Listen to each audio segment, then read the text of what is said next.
మీరు ఎప్పుడైనా gating face చేశారా? ఏంటి గేటింగ్ ఫేస్ చేశారా? గేటింగ్ గే అంటే మగాళ్ళు చాలా అంటే మిమ్మల్ని అప్రోచ్ అయ్యారా? చాలా మంది అప్రోచ్ అయ్యారండి, చాలా మంది. ఎందుకంటే నేను షికాగోలో అమెరికా షికాగోలో ఫిల్మ్ స్కూల్ చేస్తా ఉన్నాను. నేను I stayed in this place called Wrigleyville, which is basically called boys town. So every city in America has an area where gay people live. నాకు I live there because I got a very nice apartment there for cheap price there. కాలేజ్కి వెళ్తున్నప్పుడు మేము అప్పుడు limited budget కదా అప్పుడు కూడా. So apartment బాగుందని చెప్పి నేను అక్కడే ఉన్నాను నాకు, because I don't have a problem. ఇంకోటి ఏంటంటే when you're going to a film school or art school or any other things of that nature, like a painting school or anything like that, you will encounter a lot of gay people. So I had a lot of gay friends.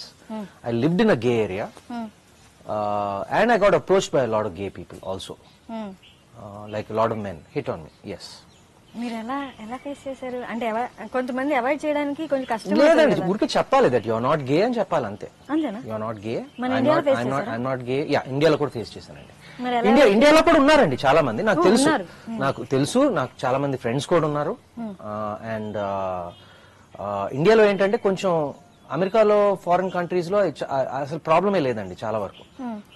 They treat everyone very equally. ఇండియాలో కొంచెం మనం చిన్న చూపు చూస్తాం చాలా వరకు. ఎందుకంటే నేను సినిమాలో జోకులు కూడా నేను అవాయిడ్ చేస్తాను. నేను యాంటీ గే జోక్స్ నాకు ఇష్టం ఉండదు.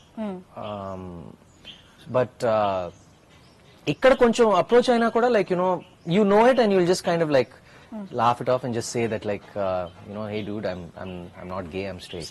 That's it. So it's very easy to handle it. You shouldn't get angry. And కొంతమంది నేను చూసాను, వాళ్ళ కొట్టడానికి ట్రై చేస్తారు, మరి వైలెంట్ కి వెళ్ళిపోవడానికి ట్రై చేస్తారు. That's not right. ఓకే.